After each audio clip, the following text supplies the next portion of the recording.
And 3, 2, 1, let's do it.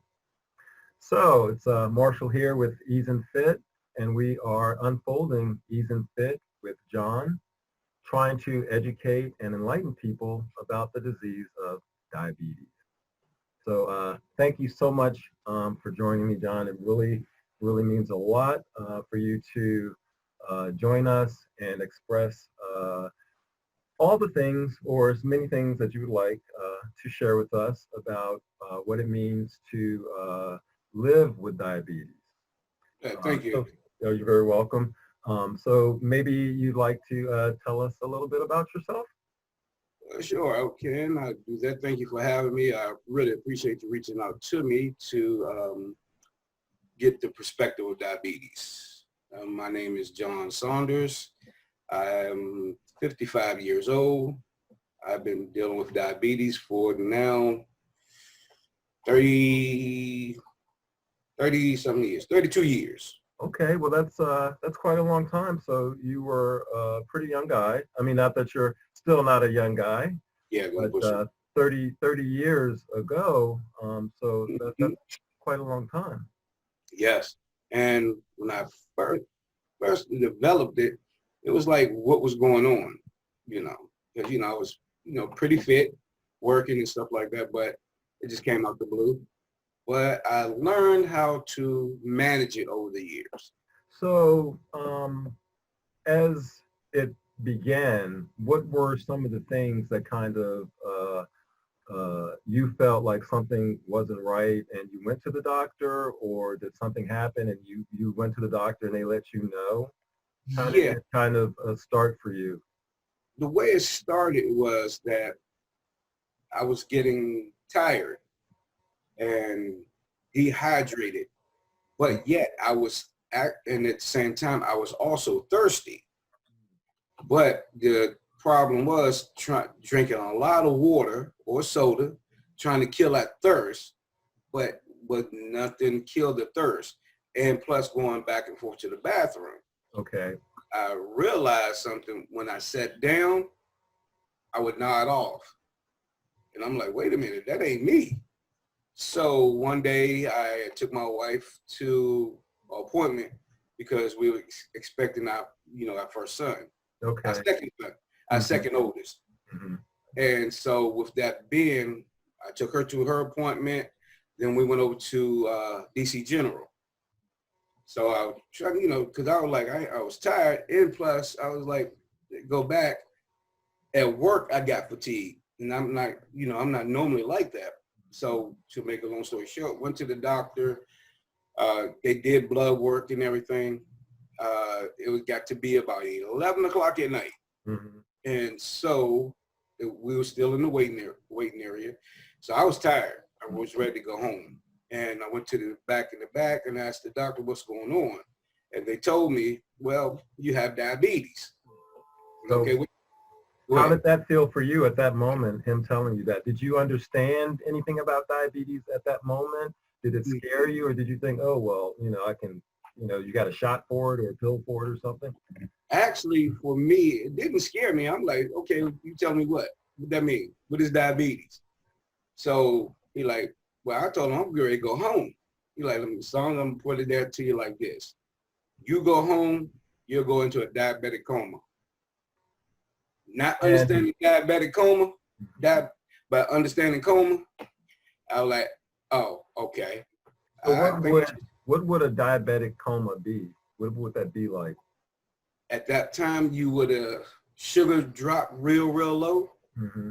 and shakiness and passing out, hard to revive, because they had to, if nobody knew that I had sugar and trying to revive me and not knowing what was going on, I could have ended up dead. Mm-hmm.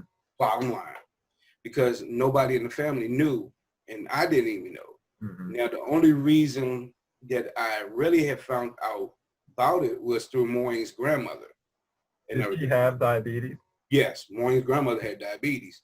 So she was like, boy, you need to go ahead and stay so they can do what they need to do. So I said, okay. Not only that, my numbers was running high. So when we're talking numbers, what numbers are you talking?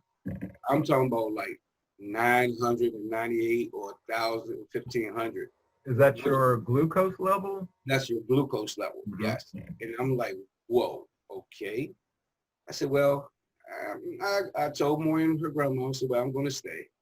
And so I stayed in the hospital for 2 weeks to try to. So, because I kind of missed out on that. So with the numbers that you had, Mhm. how close to you were you with a diabetic coma situation? Were you 10 points away, 100 points away, Basically, I or can't. you were already in that I was in that range? state Mm-hmm.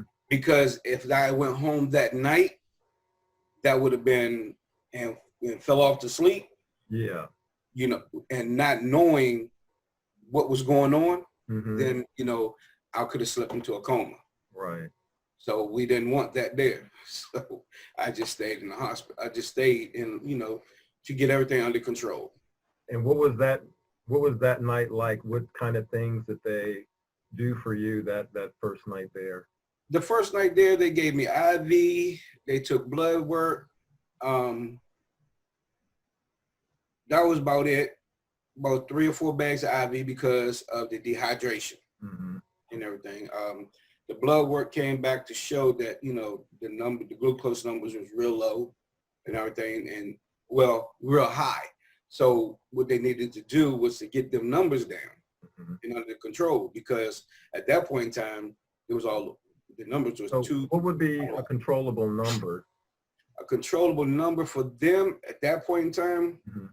I basically have to say anything between 80 to 120. Okay, right. Anything above that, if you go way above that, your numbers your sugar's out of control. Right. So what they call, probably jumping ahead, your A1C level. Okay. And if you like, you can explain what that would mean, the A1C. I see that on commercials when they're Right. talking about medications that will help you manage your disease. They talk about, I've heard that. Because your A1C levels, they want your A1C level to be like at a 5. Now mine right now is a 5.7. Back then it could have been a 18 or a 19. Wow. Yeah. Way too high. It's out of control at the time. So they have to get them numbers back down in order to make sure when they put you on a medication, that it works for you. Mm-hmm. And everything. So you want to be. I'm sorry. You can go ahead. You want to be very careful that those numbers don't steadily climb, because not knowing at the time, you can be. Let's put it like this. When you're a kid, Mm-hmm. you can eat everything because you don't know, you're innocent at that time. Mm-hmm. And from that point of being a kid to being your teenage years, your adolescent years, your teenage years, you're still doing what you want to do. Right. It's all about, it was a transitioning that I had to go through. And, at that point in time, I'm like, well, dang, I'm 23, 22 years old. I'm like, well, dang, I'm good, but I wasn't good. Right. So, So being 22 and a fit person, what was your diet like? Was your diet contributing to your diabetes? Well, at the time, my diet was like anything I wanted to eat, I would eat. But after being a diabetic, you had to change. It's hard transitioning because, you like your fried chicken, your fried pork chops, your chitlins, stuff like that. But at the time, it was still, you can have those things, but you had to peel the skin off the chicken. Mm-hmm. You can't peel the skin off the pork chop, but you had to control your diet and everything. So your diet will play a factor in the diabetes. So you had to eat carbs, Mm-hmm. vegetables, and it's all about, at that time, I didn't know, everything was about moderation. At me, through all my life, we're family. I've been a big guy ever since, a long time. So with that being, it would take a lot, not a lot, but, you know, to get full. And I'm like eating a whole steak and cheese or a whole fish and cheese or something like that.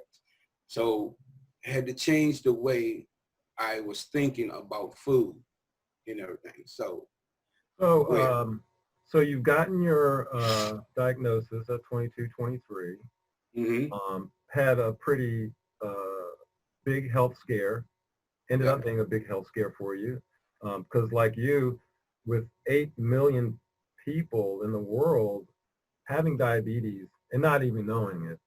So they had the mindset. A lot of people have that mindset, like I'm healthy, I'm not feeling any kind of adverse things, and I Right. should be able to eat what I want and do what I want. And then it's kind of like, bam. I like to think of, I kind of nickname diabetes the creeper, because it's a creep. It's one of those things that hides behind your mentality of your lifestyle, and then it just pops up on you. And then all Yeah. of a sudden you have to learn how to manage things differently.